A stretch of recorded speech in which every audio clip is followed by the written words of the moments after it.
Mirë, do të vijmë flasim për pagat e gjyqtarëve, por do të kalojmë përtej debatit politik, akuzave të ndërsjellta. Do të kemi një komunikim drejt për drejt me Ted Koplikun. Tedit, përshëndes. Faleminderit.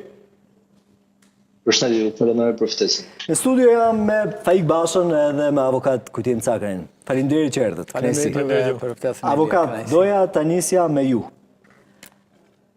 Garanton paga aktuale pavarësinë e gjyqtarëve apo jo? Përtej interpretimeve politike, mado mendja që kjo na intereson shumë. Shkoj Ilir, unë nuk kam arsye që të flas politikisht. Problemi qëndron këtu. Gjyqtarët, prokurorët, mjekët, kushdo tjetër të këtij niveli do të jetojë mirë. Duhet të ketë paga dinjitoze. Jetojnë keq gjyqtarët? Duhet të jetojnë mirë. Jetojnë keq gjyqtarët? Duhet të vlerësohen dhe duhet të kemë paga dinjitoze. Kur flas dinjitoze, paga të cilët t'u japi atyre garanci për punën e tyre që bëjnë dhe padyshim ajo të jep edhe një pavarësi. Sepse paga e lartë është pavarësi.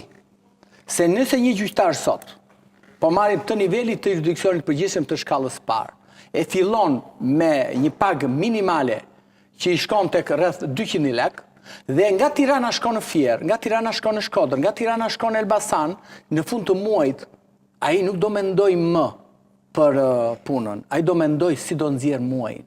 Kjo është sot e vërteta e gjyqtarëve në këtë republikë, për sa i përket pagave.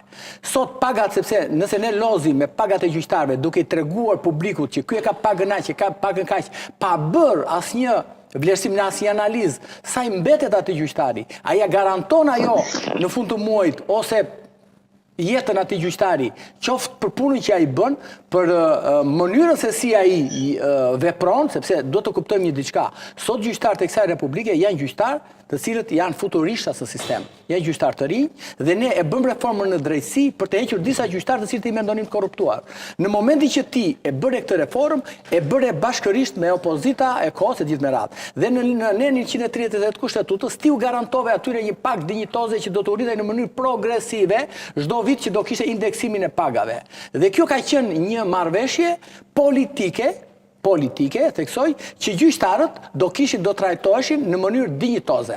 Nuk është thjesht sepse nëse ne shikojmë që gjyqtarët sot po kërkojnë rritje pagave është dhe çka kërkojnë këta dhe ta trajtojnë politikisht, opinioni publik do ndahet. Ne do të themi opinionit publik që ata janë në të drejtën e tyre të ligjshme kushtetuese që ka garantuar Parlamenti i Kuvendit të Shqipërisë